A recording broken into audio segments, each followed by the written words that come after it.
Good morning, everybody. I'm Matt. I'm Mayor. And this is Mornings with Matt and Mayor. Up first today, I think we want to talk about some NFL news. First, this is just coming out a couple of seconds ago because we're so up to date. Oh, absolutely. We're just on our stuff. Yeah, exactly. I mean, even though this is probably going to be a day late that we're recording it, it'll be a day later. But as of now, we're on top of it. Right now, it just got announced. Literally 3 seconds before we started. Frank Gore is signing with the Indianapolis Colts for 3 years, $12 million. Poor Eagles fans. Yeah, he was supposedly leaving the Niners to sign with the Eagles and then decided not to because he didn't like what Chip Kelly was doing with the Eagles, which is a whole other topic, but we'll see how that gets sorted out after the draft. The point is that he's signing with the Colts, which is pretty cool for Andrew Luck, who really hasn't ever had half decent of a running He's back. basically had to use the passing game the entire time in his tenure with the Colts. So that'll be cool for him, I guess. You give him a little bit of a break. Yeah, so we'll see that Frank Gore will be turning 32 in May. Running backs that old generally don't survive super long, but he's Frank Gore. He's coming off of another 1,000-yard season. He's seemingly an Iron Man, so we'll see how that plays out.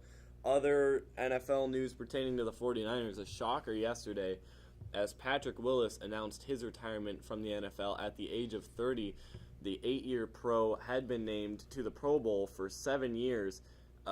Really one of the best linebackers, definitely of the era, and one might even say one of the best linebackers of all time. He gets accolades from people like Ray Lewis, who came before him, that says that he's one of the greatest linebackers of all time.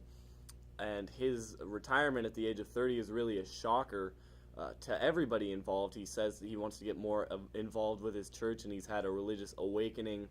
So definitely wishing him the best in his pursuits after his career, but really surprising. He has dealt with injuries throughout his career, but still always a productive player, always a team leader for the 49ers, and really just shocking news out of San Francisco. Yeah, Matt's kind of got that that information down pat. Hits home. Yeah. Anyway, moving on from NFL news, going into more basketball in terms of the NBA. Russell Westbrook, we've talked about him before, I believe on one of either the last show or the show before that. He's still a wizard. He's still doing amazing things. He's a wizard. He's last night recorded his 5th triple-double in 6 games. That's unheard of.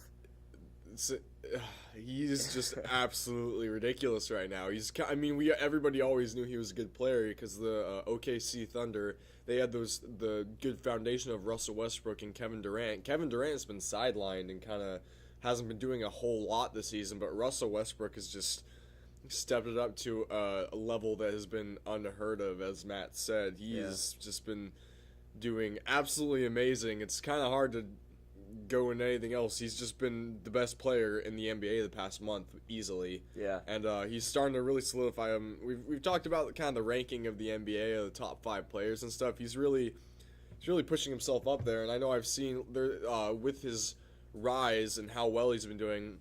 There's been a lot of discussion about what the Oklahoma City Thunder are going to be doing about Kevin Durant because he's been kind of injury plagued a little bit this season and a little bit less, but still there. Past seasons hasn't been producing as much, and so there's been some talk on whether or not they're going to maybe try and trade Durant now that they can afford to do so if Russell Westbrook just keeps up the kind of play he's been doing. Yeah, of course they can't trade him this year. The trade deadline is passed. We covered that for you guys because, we're cool. We're good like that. Yeah, but definitely Durant is a free agent the year after this free agency, so a lot of speculation about where he'll be going that year. Definitely, Westbrook has been tearing up the NBA. He's been absolutely on fire, and it's really making the NBA MVP debate something to look forward to as the season goes into its last month.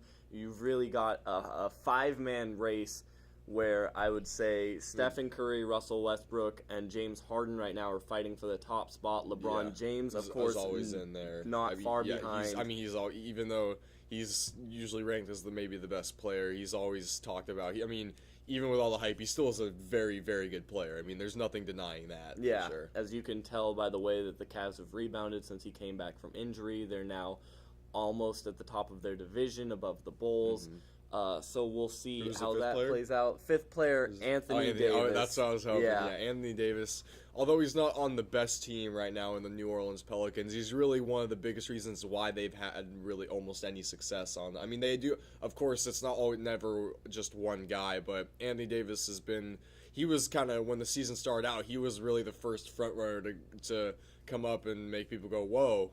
It's someone other than LeBron James and Kevin Durant who's actually doing something about the MVP race. Yeah. So he's still doing fantastic, and he's definitely poised to be one of the best NBA players within the coming years. So. Yeah, it'll be exciting to see his progression. The Pelicans, of course, fighting for the 8th seed with the Thunder, so that'll be something to watch as well as the NBA goes towards its last month. Now, more basketball news, but this in the world of college sports. And it is one of the most exciting times of the year in sports for most sports fans, and that is March Madness, the yearly annual NCAA basketball tournament. Annual? Yeah. Yearly doesn't sound as good as yearly annual. True.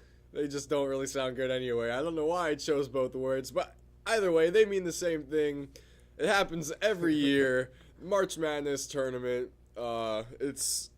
It's poised to be another good one this year. It's one of the most entertaining sports events to watch ever, between the creating of the brackets and the upsets. It's just super exciting, and we are super psyched to have that come, because we're going to be talking about that a lot. I think every show when March Madness starts, which actually the Selection Sunday is this Sunday, March 15th.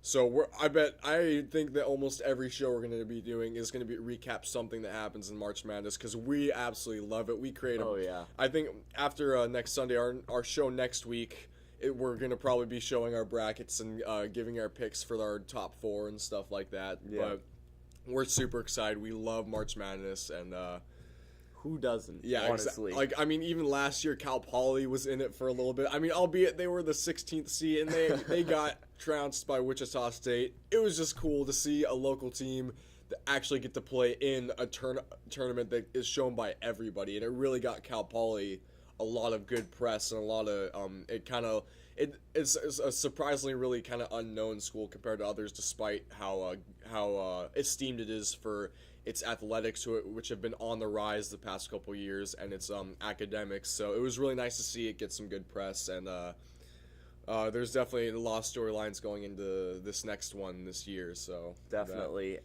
one of those being Kentucky's undefeated season, as they beat Florida a couple of days ago. They finished the regular season 31-0. Which, 31 games in a row in any sport is phenomenal. It's ridiculous. It really is. Especially in something like college sports, which is honestly, it's more anything can really happen. Filled with any parity. Time. Exactly. And basketball especially, with how much is going on all the time, the risk of you could lose a player at any time, and it's very special for them to be doing that. I think that it's pretty obvious to say that they're the favorites going into it. Definitely, and that'll be the main storyline, I think, is can anybody beat Kentucky? They need to win 6 more games before they finish out the perfect season. And they, after finishing their season 31-0, they said they weren't cutting down any nets yet because they haven't won a championship yet. Yep. And the only games that matter going forward are the next one. Exactly. So that'll be fun to watch. They play a dominant style of basketball, and of course, there are so many games and so many teams. You get to revel in all of it. I know it's just you never go a day without any sort of game happening. There's always something to watch or follow, and there's always just upsets galore. I believe, what was it last year that a number 3 seed or number 2 seed got upset? It was the first time that a number 2 seed lost. I think that was Duke. Yeah, that's right. Yeah. Okay. So last year a number 2 seed lost in the first round, which is unheard of. Yeah. That never happens. So we're greatly looking forward to that. We cannot wait to bring you all the information for that. So, yeah. Tune in next time, guys. Well, not next time. Next 2 times from now. But tune in next time too. Yeah, exactly. We want you to watch it all the time because we love having you people watch it. And with that, I think Charlie, we're bringing back the spool of time again. This is a new. Remember, this is the signals at the end of the show, and it is a permanent inclusion on our show. Yeah. So it's always gonna be here. This will always, as long as our production manager Charlie back there is here, this is gonna be here. So unless we lose it, which we haven't yet. So let's hope for that not to happen. But with the spool of time, I'm Matt. I'm Mayor. This was Mornings with Matt and Mayor. See you next time.